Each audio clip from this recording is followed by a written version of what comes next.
Hi Anil Nair here. ఇది చూడండి sir, దీన్ని మనం రెండు రకాలుగా సాల్వ్ చేయొచ్చు. మెథడ్ 1, రైట్ క్వశ్చన్లో వేరియబుల్స్ ఉన్నాయి, క్వశ్చన్లో వేరియబుల్స్ ఉన్నాయి అండ్ ఆన్సర్లోనూ వేరియబుల్స్ ఉన్నాయి. క్వశ్చన్లో వేరియబుల్స్ ఉన్నాయి, ఆన్సర్లో వేరియబుల్స్ ఉంటే బెస్ట్ మెథడ్ ఏంటంటే substitution method.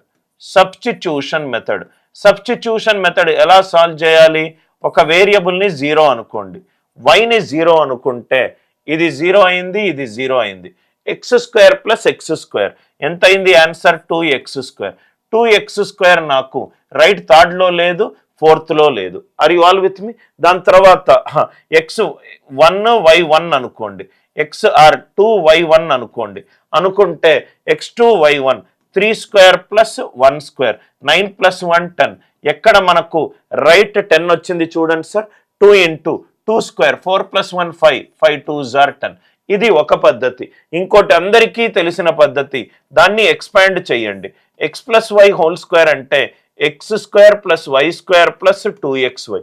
x minus y whole square అంటే x² minus 2xy plus y² plus 2xy minus 2xy పోతే ఆన్సర్ ఎంత sir? 2 into x² plus y². ఇది అందరికీ తెలిసిన పద్ధతి. ఇది మీరు ఎగ్జామ్లో యూజ్ చేయాల్సిన పద్ధతి. క్వశ్చన్లో చరరాశులు, ఆన్సర్లో చరరాశులు ఉంటే సబ్స్టిట్యూషన్ మెథడ్ యూజ్ చేసుకోండి. కాన్సెప్ట్ నచ్చినట్టు అయితే వీడియోని లైక్ చేయండి, షేర్ చేయండి, ఛానల్ని సబ్స్క్రైబ్ చేసుకోండి.